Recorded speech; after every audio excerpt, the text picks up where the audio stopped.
अल्हम्दुलिल्लाहि रब्बिल आलमीन वस्सलातु वस्सलामु अला रसूलिल अमीन हस्बुनल्लाहु व निअमल वकील रब्बि इश्रह ली सदरी व यस्सिर ली अमरी वहलुल उक़दतन मिन लिसानी यफ़क़हू क़ौली। इस्तक़बाले रमज़ान के उन्वान के नाम से हमारा प्रोग्राम ये मुनक्किद है और अल्हम्दुलिल्लाह हमने इसमें जो समझा है अब तक उसके लिए आप हमारी यूट्यूब पे हमारी पिछली क्लास आप देख सकते हैं। इस सफ़र में हम पहुंचे थे रोज़ा और क़याम हमने समझा था। रोज़ा और उसका मकसद हमने इस पे एक अलग से प्रोग्राम किया है और जो क़यामुल लैल होता है वो हमें कैसे करना है हमने तरावी की हकीकत भी समझी थी। एक हदीस है बड़ी जामे की जो वो कल आपके सामने रखी गई थी, सही बुखारी की हदीस है कि जिसने ईमान और एहतिसाब के साथ रमज़ान के रोज़े रखे और उसकी रातों को वो क़याम किया तो अल्लाह ताला उसके सारे पिछले गुनाह माफ़ कर देता है। ये फ़जीलत है इस चीज़ की। और रमज़ान में 2 प्रोग्राम बड़े ही अहम हैं जो अल्लाह ताला की तरफ से हमें अल्लाह ताला ने अता किए हैं।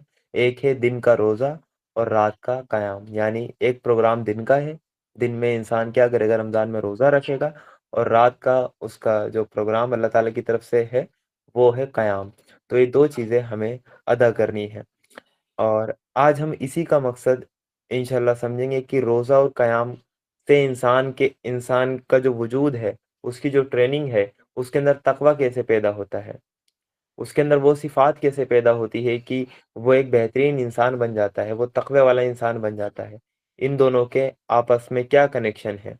और एक हदीस और हमने समझी थी कि रोज़ा और कुरान बंदे के हक़ में आखिरत के दिन सिफ़ारिश करेगा। रोज़ा कहेगा कि मैंने इसको दिन में वो खाने-पीने से रोके रखा, इसकी जो ख्वाहिशात थी मैं उससे मतलब कि इस बंदे को वो रोके रखा तो इसलिए ए मेरे रब इस बंदे की सिफ़ारिश मेरी सिफ़ारिश इस बंदे के हक़ में कबूल फरमा।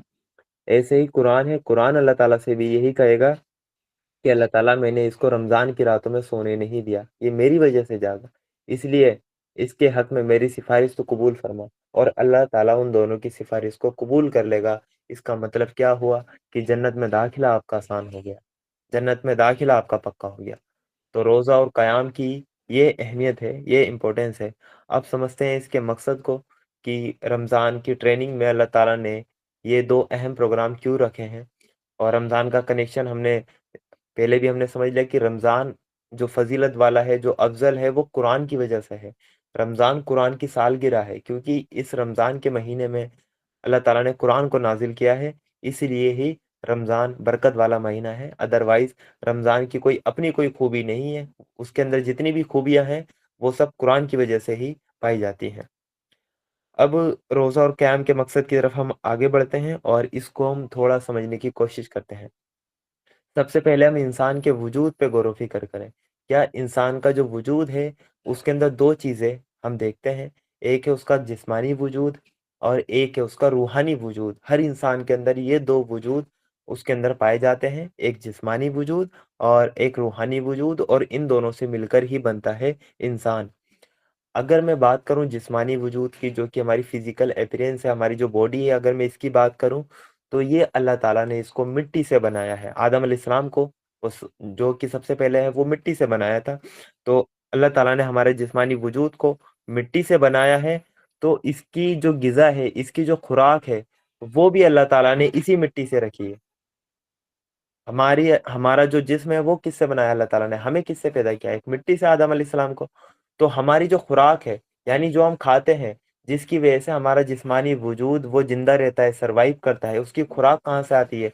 वो भी मिट्टी से आती है। हम देख लें कि हम जो कुछ भी खाएँ अ, हम जो कुछ भी खाएँ वो सब का सब हमें ज़मीन से ही मिलता है। ये ज इस ज़मीन से ही वो उगता है और इसी को खाकर हम ज़िंदा रहते हैं। तो एक हमारा जिस्मानी वजूद हुआ, जिसको अल्लाह ताला ने मिट्टी से बनाया और इसकी जो खुराक है, वो भी अल्लाह ताला ने मिट्टी से ही रखी। और दूसरा जो वजूद है हमारा, वो है रूहानी वजूद। इस पर इंशाल्लाह हम बात करेंगे। अगर हम बात करें जिस्मानी वजूद की, कि अगर हम जिस्मानी जो वजूद है हमारा, उसको अगर हम खाना-पीना ना दें, तो क्या होगा? हमारा जिस्मानी वजूद मर जाएगा, हम मर जाएँगे। अगर हम इसको भूखा रखें तो क्या होगा? हम मर जाएँगे। तो हमारा जिस्मानी वजूद मिट्टी से है और इसकी खुराक भी मिट्टी से है और हमें अपने वजूद को ज़िंदा रखने के लिए اس کو یہ خوراک دینی ہوتی ہے، دن میں 2 مرتبہ 3 مرتبہ ہم کھانا کھاتے ہیں، تبھی ہم زندہ رہ پاتے ہیں۔ ایسے ہی ہمارا روحانی وجود ہے، ہمارا جسم مٹی سے ہے، اس کی خوراک مٹی سے ہی آتی ہے، ایسی ہی ہمارا روحانی وجود ہے۔ روح ہماری کس کی طرف سے ہے؟ روح ہماری اللہ تعالیٰ کی طرف سے ہے، تو اس کی خوراک بھی کہاں سے ہونی چاہیے؟ اللہ تعالیٰ کی طرف سے ہونی چاہیے۔ ظاہر سی بات ہے، ہمارا وجود مٹی سے ہے تو اس کی خوراک مٹی سے تھی، اگر ہم اس کو وہ خوراک نہ دے تو ہمارا جسم مر جائے۔ ایسے ہی ہمارا روحانی جو وجود ہے، اس کی جو خوراک ہے، ہماری روح اللہ تعالیٰ کی طرف سے، اور اس کی جو خوراک ہے وہ بھی اللہ تعالیٰ کی طرف سے ہوگی۔ جو ہم پڑھتے ہیں انا للہ و انا الیہ راجعون، ہر مصیبت میں بھی ہم پڑھتے ہیں اور کسی کے انتقال میں بھی ہم یہ دعا پڑھتے ہیں۔ اس کا مطلب کیا ہے کہ بے شک ہم اللہ تعالیٰ کی طرف سے آئے ہیں اور اسی کی طرف ہمیں پلٹ کر جانا ہے۔ تو یہ کون سا وجود ہمارا اللہ تعالیٰ کی طرف جاتا ہے؟ کون سا وجود ہے جو ہم اللہ تعالیٰ کی طرف سے آئے ہیں؟ وہ ہمارا روحانی وجود ہے۔ یہ جسم تو اسی مٹی سے بنا اور اسی مٹی میں جا کر مل گیا، اور اسی مٹی سے بروز قیامت ہمیں اٹھایا جائے گا۔ وہی جو قبر پہ مٹی ڈالتے ہوئے لوگ دعا پڑھتے ہیں، منہا خلقناکم وفیہا نعیدکم ومنہا نخرجکم تارۃ اخری۔ بے شک ہم اسی مٹی سے پیدا کیے گئے ہیں، اور اسی مٹی میں ہم وہ ریل جائیں گے، اور بروز قیامت ہم اسی مٹی سے اٹھائے جائیں گے۔ لیکن جو ہم پڑھتے ہیں انا للہ و انا الیہ راجعون، یعنی بے شک ہم اللہ تعالیٰ کی طرف سے آئے ہیں اور اسی کی طرف ہمیں پلٹ کر جانا ہے، تو یہ کون سا وجود ہے؟ وہ ہے ہمارا روحانی وجود۔ تو ہم نے یہ سمجھا ہے انسان کے 2 وجود ہوتے ہیں، ایک جسمانی وجود، ایک روحانی وجود۔ جسمانی وجود جو ہے وہ مٹی سے بنا ہے، اس لیے اس کی جو غذا ہے وہ مٹی سے ہے۔ ایسے ہی ہمارا روحانی وجود ہے جو کہ اللہ تعالیٰ کی طرف سے آیا ہے، تو اس کی غذا بھی کہاں سے آنی چاہیے؟ وہ بھی اللہ تعالیٰ کی طرف سے آنی چاہیے، وہ بھی اللہ تعالیٰ کی طرف سے آنی چاہیے۔ ایک آیت میں آپ کے سامنے رکھتا ہوں، سورہ ہجر کی آیت نمبر 29 ہے، آپ کی اسکرین پہ یہ آیت وہ شو ہو رہی ہے، جس میں اللہ تعالیٰ نے کہا کہ جب میں اسے پورا بنا چکوں۔ یہ کس کی بات ہے؟ آدم علیہ السلام کی، جن کا جسمانی وجود اللہ تعالیٰ نے کس سے بنایا تھا؟ مٹی سے بنایا تھا، کہ جب میں اسے پورا بنا چکوں اور اس میں اپنی روح سے کچھ پھونک دوں تو تم سب اس کے آگے سجدے میں گر جانا۔ یہ اللہ تعالیٰ نے فرشتوں کو حکم دے دیا تھا۔ تو اللہ تعالیٰ نے اس میں کہا اس میں اپنی روح سے کچھ پھونک دوں، مر روحی، اپنی روح سے۔ تو ہماری روح کس کی طرف سے ہے؟ اللہ تعالیٰ کی طرف سے ہے، تو اس کی خوراک کہاں سے ہونی چاہیے؟ وہ بھی اللہ تعالیٰ کی طرف سے ہونی چاہیے، وہ بھی اللہ تعالیٰ کی طرف سے ہونی چاہیے۔ اور رمضان میں روزہ اور قیام ہمیں یہ اللہ تعالیٰ کی طرف سے جو خوراک ہے وہی ہمیں فراہم کرائے گا۔ وہ کیسے کرائے گا؟ انشاءاللہ ہم اس کو آگے ہم دیکھیں گے۔ جیسے ہمارے جسم تھا، اگر اس کو خوراک نہ ملے، اگر ہم کھانا پینا نہ کھائیں تو ہمارا جسمانی وجود مر جائے گا۔ ایسے ہی جو ہماری روح ہے اس کی بھی تو خوراک ہے، وہ وہ بھی اللہ تعالیٰ کی طرف سے۔ اگر ہم اپنے روحانی وجود کو خوراک نہ دیں، اس کی غذا نہ دیں، اس کا کھانا نہ دیں، تو ہمارا روحانی وجود بھی انسان کا مر جائے گا، اور انسان دنیا میں پھر جب اس کا روحانی وجود مر جاتا ہے تو وہ دنیا میں بدترین انسان بن جاتا ہے۔ اللہ تعالیٰ نے کہا ہے قرآن میں ہم نے انسان کو بہترین ساخت پہ پیدا کیا، لیکن وہ کیا ہوا؟ وہ خود ہی پستی میں گر گیا، یعنی اس نے اپنا روحانی وجود مار دیا اور وہ خود پستی میں جا کر وہ گرا۔ تو روح اللہ کی طرف سے، اس کی غذا کیا ہے؟ وہ بھی اللہ کی طرف سے۔ اللہ کی طرف سے کیا آیا ہے ہمارے پاس؟ ہمارے پاس کیا ہے؟ اللہ تعالیٰ کی طرف سے اللہ تعالیٰ کا کلام موجود ہے۔ اللہ تعالیٰ کا کلام ہے نا، یہ کلام اللہ ہے قرآن، یہ کوئی مخلوق نہیں ہے، یہ خود اللہ تعالیٰ کا کلام ہے جو قرآن ہمارے سامنے ہے، جو ہدایت ہمارے سامنے ہے۔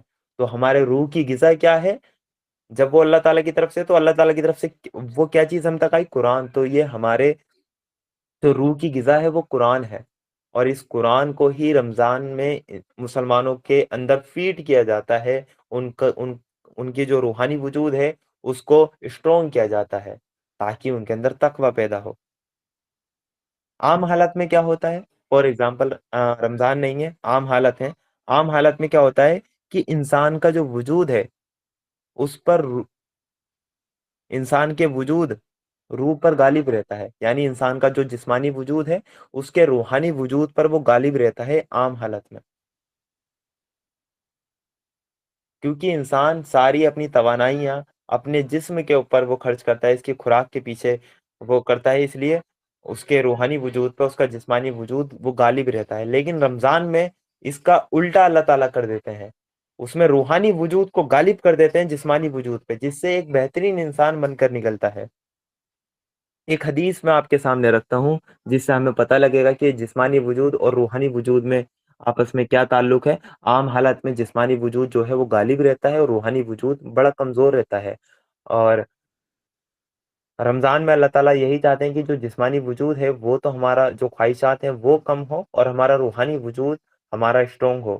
یہی ہے رمضان کا مقصد، یہی ہے رمضان میں روزے اور قیام کا اصل مقصد۔ ایک حدیث جو میں آپ کے سامنے رکھ رہا ہوں وہ سنن ابن ماجہ میں حدیث آپ کو ملے گی 4244 نمبر پہ، جس میں اللہ کے رسول صلی اللہ علیہ وسلم نے فرمایا کہ جب مومن کوئی گناہ کرتا ہے تو اس کے دل پر ایک سیاہ نقطہ لگ جاتا ہے، یعنی مومن جب کوئی وہ گناہ کرتا ہے، اس سے اللہ تعالیٰ کی نافرمانی کا کوئی کام ہوتا ہے، تو اس کے دل پر نا ایک کالا سا ایک پوائنٹ، مطلب ایک ڈاٹ لگ جاتا ہے، ایک نقطہ اس کے دل پر وہ لگ جاتا ہے۔ اگر وہ توبہ کر کے باز آ گیا تو اللہ سے بخشش کی درخواست کرے تو اس کا دل صاف ہو جاتا ہے۔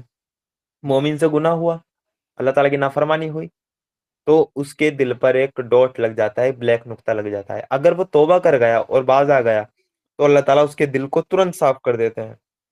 اگر مزید گناہ کرے تو سیاہی کا نقطہ زیادہ ہو جاتا ہے، لیکن اس کے بعد بھی وہ توبہ نہ کرے اور گناہ کرتا کہ وہ کرتا جاتا ہے، تو اس کا جو ڈوٹ تھا وہ اور بڑا ہو جاتا ہے، اور ڈوٹ اس پہ وہ لگتے رہتے ہیں، یہاں تک کہ ہوتے ہوتے دل بالکل سیاہ ہو جاتا ہے، یعنی انسان کا جو دل ہے پوری طرح کالا ہو جاتا ہے، اتنا گناہگار وہ ہو جاتا ہے۔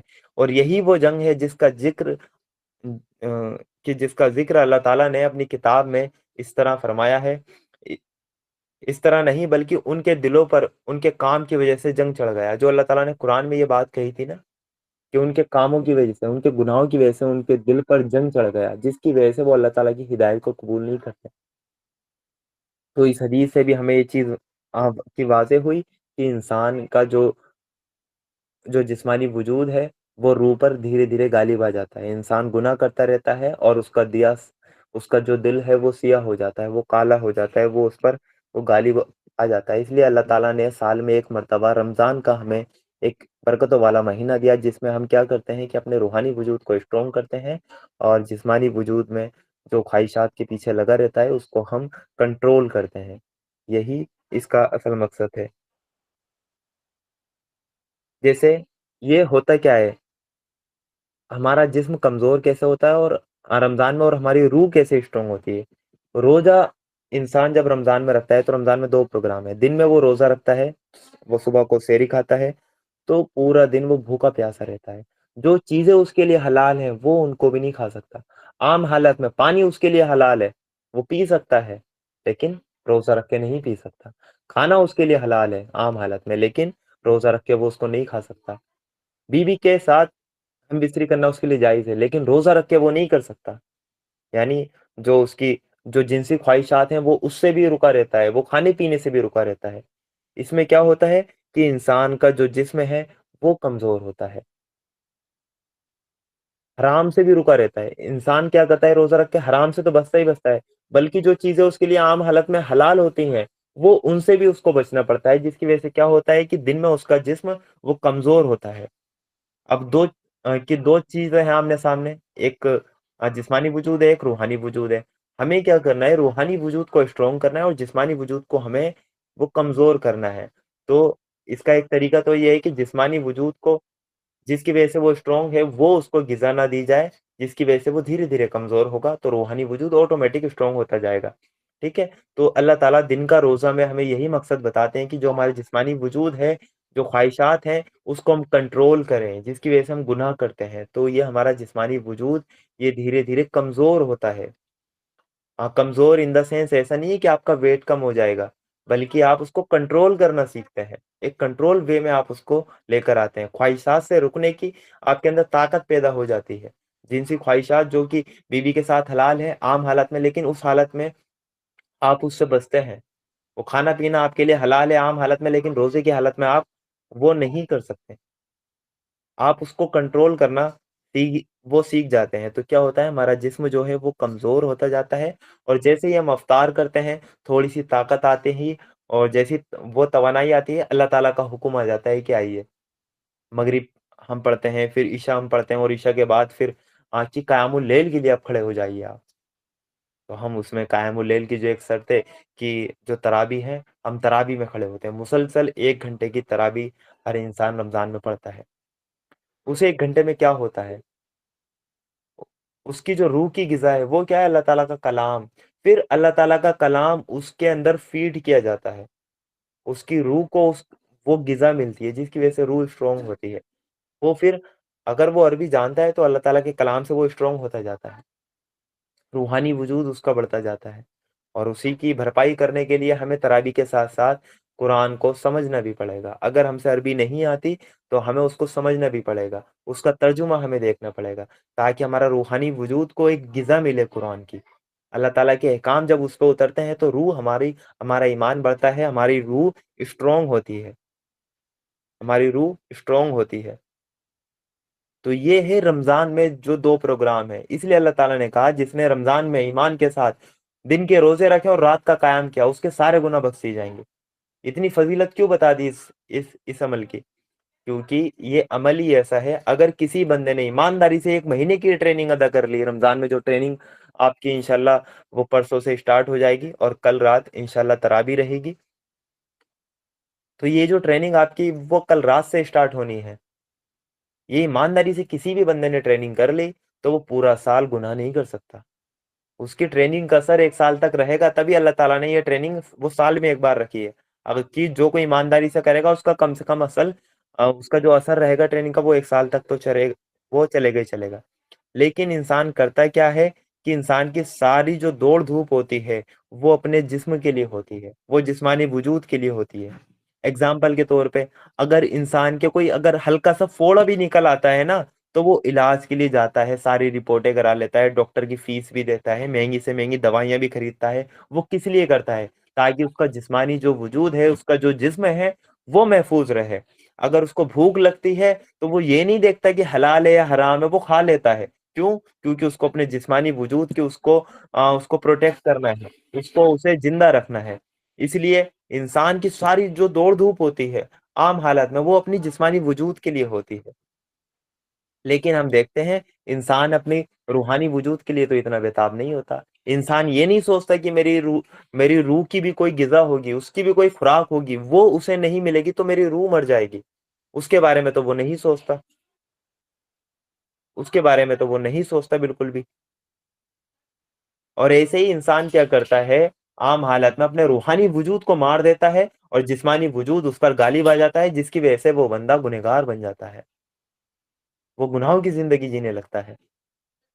کیونکہ وہ اپنے روحانی وجود کو وہ دبا دیتا ہے، اب وہ اپنی روح کو بھلا دیتا ہے تو پھر اللہ تعالیٰ بھی اس کو بھلا دیتا ہے. اور یہی بات اللہ تعالیٰ نے ہمیں سورۃ الحشر میں اللہ تعالیٰ نے یہ بات کہی آیت نمبر 19 میں کہ ان لوگوں کی طرح نہ ہو جاؤ جو اللہ کو بھول گئے.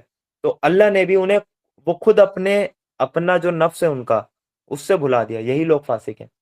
اللہ تعالیٰ نے منع کیا. یہ کون لوگ ہیں جو اپنی خودی کو بھول گئے کہ ہم ہے کون، ہماری روح کیا ہے. ان لوگوں کی طرح نہ ہو جانا جو اللہ کو بھول گئے. تو اللہ نے انہیں خود اپنا نفس بھلا دیا. اللہ تعالیٰ نے انہیں خود اپنے آپ کو بھلا دیا کہ وہ ہے کون. ان کا روحانی وجود پوری طرح مر گیا. تو یہ آیت اسی کی بہترین جو تصریح وہ کہتی ہے کہ اس آیت میں اللہ تعالیٰ نے انسان جو ہے اپنی روح کو بھلا دیتا ہے اور وہ جسم کی ہر دم فکر کرتا ہے. اگر اسے بھوک لگتی ہے تو کھانا دیتا ہے، لیکن روح کو بھوک لگے وہ کچھ بھی ہو وہ اپنے ضمیر کو مار دیتا ہے. تو یہی علامہ اقبال کی جو ان کا اشعار ہے خودی، اسی کا جو یہ آیت ہے وہ یہ بنیاد ہے، یہ بیس ہے. اسی آیت سے علامہ اقبال نے جو ان کا اشعار ہے خودی وہ لکھا ہے. علامہ اقبال نے کہا ہے کہ خودی کو کر بلند اتنا کہ وہ خودی کو وہ کر بلند اتنا، اپنے آپ کو اتنا بلند کر دو کہ خودی کو کر بلند اتنا کہ ہر تقدیر سے پہلے خدا بندے سے پوچھے بتا تیری رضا کیا ہے. یعنی اپنے آپ کو تم اتنا بلند کرو، اپنے روحانی وجود کو تم اتنا بلند کرو کہ ہر تقدیر لکھنے سے پہلے خدا بندے سے پوچھے گا کہ بتا تیری رضا کیا ہے، تو کیا چاہتا ہے میرے بندے. तू क्या चाहता है? तो अल्लामा इकबाल ने ये जो अशार लिखा है, वो इसी आयत से लिखा है, इसी आयत से लिखा है। और एक और अशार है, वो भी अल्लामा इकबाल का है कि मोहम्मद से वफा तूने तो हम तेरे हैं, ये जहां चीज है क्या, लोहो कलम तेरे हैं। अगर सिर्फ मोहम्मद सल्लल्लाहु अलैहि वसल्लम से आपने वफा की, तो अल्लाह ताला कहते हैं हम तेरे हैं, ये जहां चीज ही क्या है, लोहो कलम तेरे हैं, लोहो और कलम तेरे हाथ में रख दी जाएगी, लिख अपनी तकदीर की तुझे क्या लिखना है। तो ये कौन लोग लिखते हैं? जो अपनी खुदी को पहचानते हैं, जो अपने आप को पहचानते हैं, जो अपने रूहानी वजूद को पहचानते हैं, जो अपने अपने अपनी सारी सलाहियत अपने जिस्मानी वजूद के पीछे ही वो आंखें सर्फ नहीं करते, वो खुद को पहचानते हैं। तो अल्लाह ताला ने उन्हीं लोगों की यहाँ पे निशानदेही कही कि उन लोगों की तरह ना हो जाना। अल्लाह ताला ने रोका है जो अल्लाह ताला को भूल गए। वो एक तो अल्लाह ताला को भूल गए कि हम किसकी तरफ से आए हैं, हमारी रूह किसकी तरफ से आई है, वो अल्लाह ताला को भूल गए। तो अल्लाह ताला ने भी उन्हें खुद अपना नफ्स भुला दिया, अल्लाह ताला ने भी उन्हें खुद भुला दिया कि वो हैं कौन असल। और वो सिर्फ अपनी सारी भागदौड़ अपने जिस्म के पीछे वो कि वो करने में लग गए। और अल्लाह ताला ने कहा यही लोग फासिक हैं, यही लोग अल्लाह ताला के नाफरमान हैं। एक बात स्टार्टिंग में मैंने जो बताई थी कि ये जो हमारा जिस्म है, ये मिट्टी से आया है और उसी में चला जाएगा। और ये इंसान जो है, इंसान का जो जिस्मानी वजूद है, वो हमेशा इंसान को जमीन की तरफ ही झुका कर रखता है। यानी हमारा जिस्म मिट्टी से आया है, इसी में चला जाएगा। और तो इंसान का जिस्मानी वजूद जो है, इंसान को हमेशा जो है ना वो जमीन की तरफ ही झुका कर रखता है। लेकिन हमारी रूह अल्लाह ताला की तरफ से आई है। हमारी रूह किसकी तरफ से आई? अल्लाह ताला की तरफ से आई है। इसलिए अगर हम अपनी रूह के तकाजे पूरे करते हैं, उसको हम गिज़ा देते हैं, तो ये इंसान को बुलंदी पर लेकर जाती है, ये इंसान को ऊपर उठाती है और इस रूह का अपने रब से ताल्लुक कायम हो जाता है। तो जो इंसान अपने जिस्म की अपनी अपनी जिस्मानी ख्वाहिशात के पीछे लगा रहता है, तो वो इंसान मिट्टी की तरफ जाता है, वो झुककर रहता है, वो पस्ती में रहता है, वो पस्ती में गिरा रहता है। और जो इंसान अपनी रूह के तकाज़े पूरे करता है, अल्लाह ताला उसे बुलंदी अता करता है। वो अल्लाह ताला से ताल्लुक कायम करता है। रूह जो है वो रूह हमारी रूह चाहती है कि उसे उसके रब से ताल्लुक कायम हो जाए। वो जिसकी तरफ से आई है, उसे वो मिल जाए, हमारी रूह ये चाहती है। और यही बात सूरह अराफ आयत नंबर 175 और 176 में अल्लाह ताला ने कही है। यहाँ पे ये आयतें मैं आपके सामने पढ़ूंगा, तो आप इन दोनों वजूद को जो मैंने आपके सामने रखे हैं, इनको अपने जहन में आप ताज़ा कर लीजिएगा कि हमारा जो जिस्म है वो मिट्टी से आया है, वो मिट्टी से बना है और इसी में चला जाएगा। और ये इंसान को नीचे मतलब कि पस्ती में ही धकेलता है। और हमारी रूह जो है अल्लाह ताला की तरफ से आई है और हमारी रूह अल्लाह ताला से ताल्लुक कायम वो करना चाहती है। और इंसान रूहानी वजूद के तकाजे पूरे करता है, तो ये इंसान को बुलंदी पर उठाती है। तो ये आयत है जो मैं आपके सामने इसका तर्जुमा रख रहा हूँ। और ए नबी सल्लल्लाहु अलैहि वसल्लम, इनके सामने उस शख्स का हाल बयान करो जिसको हमने अपनी आयतों का इल्म दिया था। यानी एक शख्स है, ये जो आयत है, ये बनी इसराइल के जो स्कॉलर्स हैं, जिनको अल्लाह ताला की आयतों का इल्म था, उनके ऊपर है। असल उलेमाओं के ऊपर ये आयत है, लेकिन इसको रिलेट करिएगा जिस्मानी वजूद और रूहानी वजूद से। इनके सामने उस शख्स का हाल बयान करो जिसको हमने अपनी आयतों का इल्म दिया था। उसको अल्लाह ताला की किताब का इल्म था, मगर वो उनकी पाबंदियों से निकल भागा, अल्लाह ताला के हराम हलाल से वो निकल भागा। आखिरकार शैतान उसके पीछे पड़ गया, यहाँ तक कि वो भटकने वालों में शामिल होकर रहा। जब वो अल्लाह ताला की आयतों की पाबंदी से निकल कर भागा, हालांकि उसे उन आयतों का इल्म था, तो शैतान उसके पीछे लग गया और वो भटकने वालों में शामिल होकर रहा।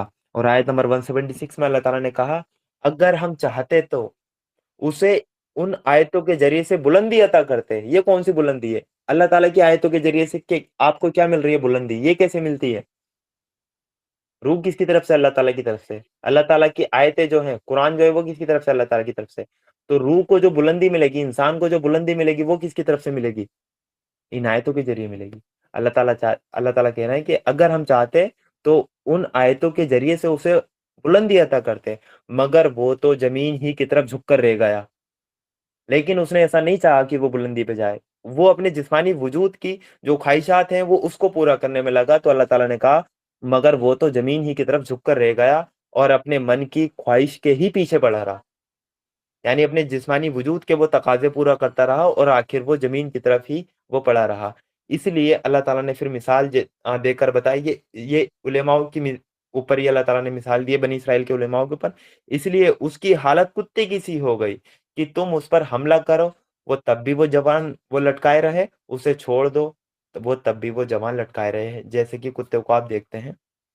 और यही मिसाल उन लोगों की है जो हमारी आयतों को झुठलाते हैं। तुम ये किस्से इन्हें सुनाते रहो, शायद कि ये कुछ गौर व फ़िक्र करें। तो इन आयतों से क्लियर हो चुका होगा कि अगर हम रूहानी वजूद के तकाज़े पूरे करेंगे तो अल्लाह ताला हमें बुलंदी अता करेगा। लेकिन हम अपने जिस्मानी वजूद के तकाज़े पूरे करेंगे तो अल्लाह ताला हमें पस्ती में वो गिरा देगा, पस्ती में हमें डाल देगा। हम इंसान की जो रूह है ना, वो अल्लाह ताला से ताल्लुक़ कायम करना चाहती है। वो अल्लाह ताला की तरफ जाना चाहती है क्योंकि वो उसी की तरफ से आई है और वो अल्लाह ताला को ढूँढती भी है। लेकिन इंसान अपनी जिस्मानी जो इंसान का जो जिस्मानी वजूद है ना, वो उस पर हाइल रहता है, वो उस पर गालिब रहता है हमेशा आम हालत में। इसलिए वो रूह को अल्लाह ताला से ताल्लुक़ कायम करने नहीं देता। उसका जिस्मानी वजूद उस पर हावी रहता है। और रमज़ान का क्या मकसद है? जो जिस्मानी वजूद इंसान के ऊपर हावी है, वो उसे ही कंट्रोल करना सीखे अपने जिस्मानी वजूद को और अपनी रूह को स्ट्रॉन्ग करे ताकि वो अल्लाह ताला से ताल्लुक़ कायम करे। ये है 1 महीने की असल ट्रेनिंग, जो हमें करनी है, ईमान के साथ। और अगर हमने कर ली, तो आप यकीन मानिएगा कि 11 महीने आपसे कोई गुनाह नहीं हो सकता अगर आप ईमानदारी से ये ट्रेनिंग करें। आप दिन में रोज़ा रखें और हराम से बचें और जो जो ख्वाहिशात हैं, जो हराम ख्वाहिशात हैं, उनसे अगर आप बचेंगे दिन में रोज़ा रख के और रात को वो क़यामुल लैल करेंगे, अल्लाह ताला के कलाम को सुनेंगे, तो आपकी ऐसा रूहानी वजूद आपके अंदर पैदा होगा। वो इतना बुलंदी अता करेगा आपको कि आप उससे सोचते रहेंगे और यही मकसद था रोज़ों का भी, ताकि तुम में तक़वा पैदा हो। तो इंसान के अंदर तक़वा पैदा हो जाएगा, वो परहेज़गार बन जाएगा। तो जैसा कि मैंने बताया, इंसान की जो रूह है वो अल्लाह ताला से ताल्लुक़ कायम करना चाहती है और जो उसका जिस्मानी वजूद है वो उस पर हाइल रहता है, हमेशा हावी रहता है। इसीलिए एक हदीस मैं आपके सामने रखता हूँ। हदीस सही मुस्लिम की हदीस है, 7417 नंबर पे ये हदीस आपको मिलेगी, जिसमें अल्लाह के रसूल सल्लल्लाहु अलैहि वसल्लम ने फरमाया, दुनिया मोमिन का कैद खाना है और काफ़िर की जन्नत है। दुनिया में जो है ना, ये बात किसकी चल रही है? मोमिन के रूहानी वजूद की। मोमिन की रूह के लिए ये दुनिया कैद खाना है और काफिर के लिए, जो अपनी जिस्मानी वजूद के जिस्मानी वजूद को ही सब कुछ मानते हैं, उनके लिए जन्नत है। तो अपनी जिस्मानी ख्वाहिशात को ही पूरा करना चाहते हैं, उनके लिए तो दुनिया जन्नत है। क्या नहीं हो सकता दुनिया में? सब कुछ हो सकता है। पैसा फेंकें, अब तमाशा देखें। बड़ी-बड़ी अय्याशियाँ की हैं लोगों ने और कर रहे हैं। तो जिस्मानी वजूद की तो उनकी सारी जो डिज़ायर हैं वो पूरे हो रहे हैं दुनिया में। कौन-सी ख्वाहिश है कि जिस्मानी जो पूरी नहीं हो सकती? तो इसलिए कहा काफिर के लिए जन्नत है। क्योंकि उसके लिए तो रूहानी वजूद कुछ है नहीं, लेकिन दुनिया में मोमिन का एक रूहानी वजूद है। वो अल्लाह ताला से ताल्लुक़ कायम करना चाहता है। इसलिए दुनिया उसको कैद खाना लगती है। रूह इस जो हमारा जिस्म है ना, इस जिस्म में आके कैद हो गई। जैसे कैद खाने में किसी ने वो कैद कर लिया हो आपको। ऐसी रूह जो है, हमने अपनी रूह को अपने जिस्म में कैद तो नहीं कर लिया, हमें उसको आज़ाद करने की ज़रूरत है। हमें अपने जिस्म को जो जो हमारी जिस्मानी ख्वाहिशात हैं उसको हम कमज़ोर करें और अपनी रूह को हम स्ट्रॉन्ग करें।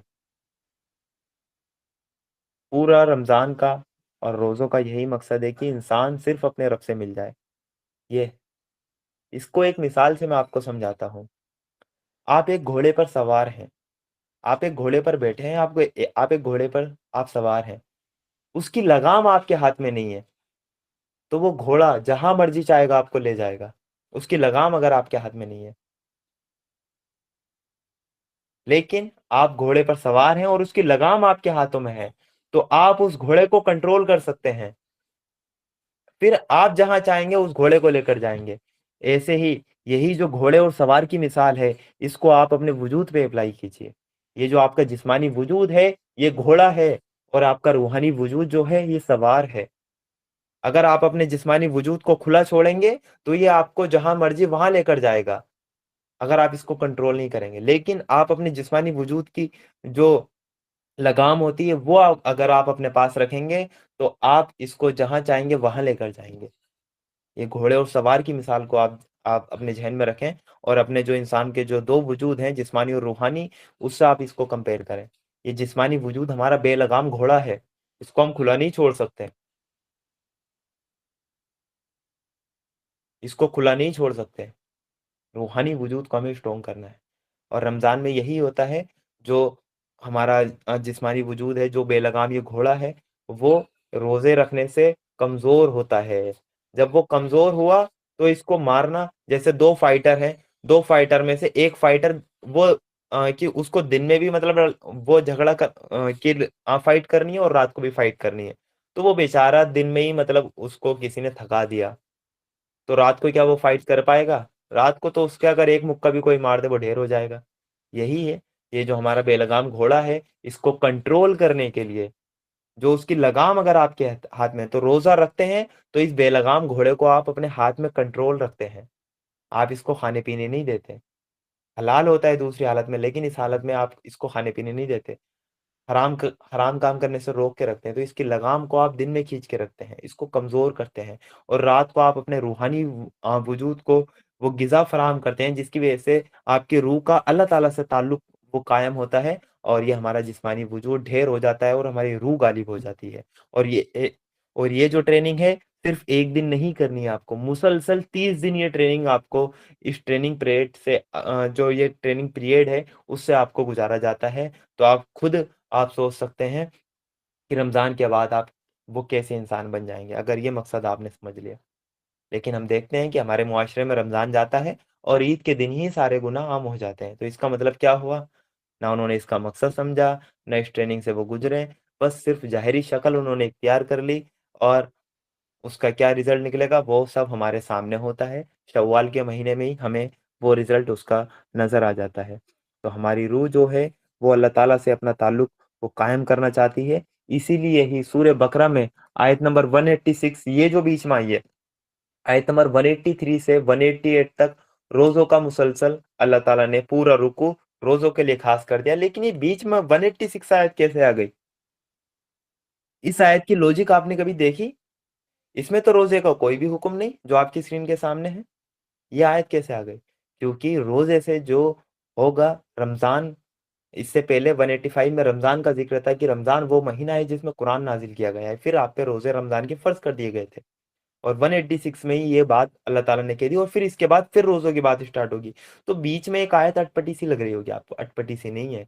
ये असल मकसद है, अल्लाह ताला के कुरान की खूबसूरती है कि जब रमज़ान में आपकी रूह का ताल्लुक अल्लाह ताला से कायम हो जाएगा, तो फिर जो रूहानी वजूद आप अपना रमज़ान से निकलेंगे, उसको डेवलप करेंगे, जिस्मानी वजूद को आप अपने कंट्रोल में लेंगे, जैसे आपने घोड़े में लगाम डाल दी हो। जब आपके कंट्रोल में आपका जिस्मानी वजूद आ जाएगा, आप उसको गुनाहों से आप उसको आप उसको वो कंट्रोल करना सीख जाएँगे और आपकी जो रूह है, वो अल्लाह ताला से ताल्लुक कायम कर लेगी रमज़ान के पूरे 1 महीने में, पूरी एक ट्रेनिंग में।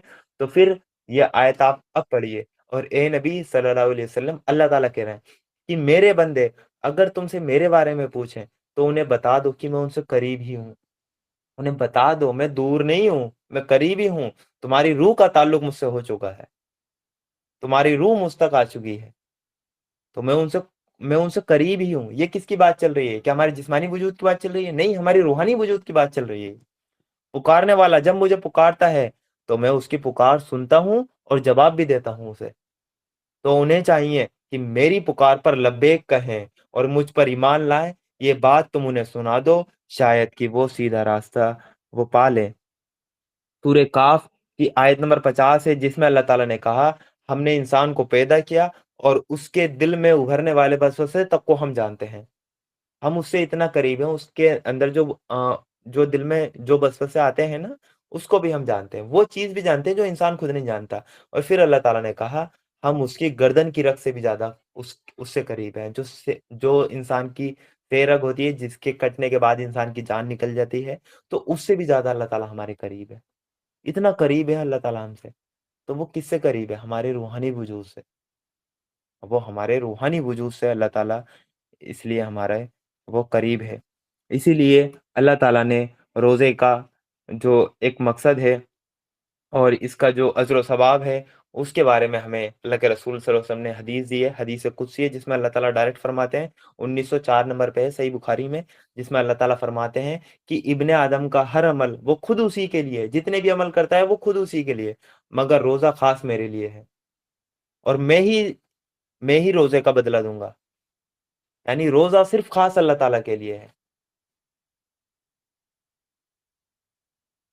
अब कोई इंसान कह सकता है कि नमाज़, हज, ज़कात या दूसरे जो अमल हम करते हैं, तो वो भी तो हम अल्लाह ताला के करते हैं। तो रोज़े में ऐसी क्या बात है? रोज़े में एक ऐसी बात है कि रोज़ा सिर्फ़ अल्लाह ताला के लिए हो सकता है कि अल्लाह के सिवा किसी को नहीं पता कि आप रोज़े से हैं या नहीं हैं। किसी को नहीं पता दुनिया में, अल्लाह के अलावा। मैं रोज़े से हूँ, नहीं हूँ। आपकी नज़रों में मैं पूरे रमज़ान के रोज़े रखता हूँ, लेकिन मैं रोज़े से पूरे रमज़ान में था नहीं था। ये अल्लाह के सिवा किसी को नहीं पता और हुआ भी है। ऐसा लोगों के साथ हुआ भी है कि वो रोज़ा रखते हैं दिखाने के लिए और होटल पे वो खाना खाते हुए मिलते हैं या वो बाहर वो कुछ भी जाकर खा लेते हैं। कुछ ऐसे मुसलमान भी हमारे दरमियान हैं जो महीने में 1 या 2 रोज़े रखते हैं और वो भी रखे नहीं जाते, वो घरवालों को दिखाने के लिए, मुआशरे को दिखाने के लिए, असल में बस वो राशन कार्ड में उनका नाम मुसलमान होता है, हकीकत में वो अल्लाह ताला के मुस्लिम और फर्माबरदार नहीं होते हैं। तो रोज़े का ताल्लुक रूह से है इंसान के ना, रूहानी वजूद उसका स्ट्रॉन्ग होता है और रात में फिर क़याम से इससे क्या होगा, अल्लाह ताला से इंसान का एक ताल्लुक कायम हो जाएगा। और ये जो आयत थी आपके सामने, आयत नंबर 186, एक अकीदा था लोगों में कि इंसान का जो एक्सप्लॉइटेशन हुआ है हिस्ट्री में और आदम अलैहिस्सलाम से लेके अब तक जो इंसानों का एक्सप्लॉइटेशन किया है इंसानों ने, वो 2 ही वजह से किया है। उसका जो रीज़न था, वो ये था कि अल्लाह तो पाक है, पाक है, पाक है और हम नापाक हैं, नापाक हैं, नापाक हैं। अच्छा अल्लाह पाक है, हम नापाक हैं क्योंकि हम गुनहगार हैं, तो हम अल्लाह ताला से कैसे हम कलाम हो जाएँ, हम हमारा उससे कैसे ताल्लुक कायम हो जाए? वो तो बड़ा अज़ीम है और हम नापाक हैं। तो इसलिए फिर बीच में क्या हुए कि जब ये अकीदा लोगों के अंदर राइज़ हुआ तो बीच में कुछ मीडिएटर आ गए कि ये अल्लाह ताला के नेक बंदे हैं या अल्लाह ताला तक आपकी रसाई करा देंगे। तो वो मीडिएटर बीच में बन गए। और ये जो मीडिएटर थे, ये 2 तरह के थे, एक थे बादशाह और एक थे पंडित या पुरोहित या उन्हें स्कॉलर्स कह लो, ये थे मीडिएटर। ये कहते थे कि अल्लाह ताला तक हम तुम्हारी रसाई करा देंगे, हम पहुँचा देंगे। तो इससे क्या हुआ इंसानों का बड़ा ही एक्सप्लॉइटेशन हुआ। बादशाह ने क्या किया, वो खिरास के ज़रिए, टैक्सेस के ज़रिए इंसानों को लूटा और आज भी लूट रहे हैं। और जो पंडित पुरोहित होते हैं, उन्होंने वो नज़रानों के ज़रिए इंसानों का एक्सप्लॉइटेशन किया कि हम आपका अल्लाह ताला से ताल्लुक कायम करा देंगे। अल्लाह ताला तक रसाई आपकी करा देंगे। मुशरिकीन मक्का थे, वो क्या कहते थे, हम बुतों की इबादत तो इसलिए करते हैं ताकि अल्लाह ताला तक हमारी रसाई करा दें। अल्लाह ताला तक हमें पहुँचा दें। तो इसलिए अल्लाह ताला ने कहा, मेरे बंदे अगर तुमसे मेरे बारे में पूछें, तो उन्हें बता दो कि मैं उनसे करीबी हूँ। कोई बीच में मीडिएटर नहीं है। कोई बीच में किसी भी दरबान की अ, अल्लाह ताला के दरबार में किसी दरबान की कोई ज़रूरत नहीं है।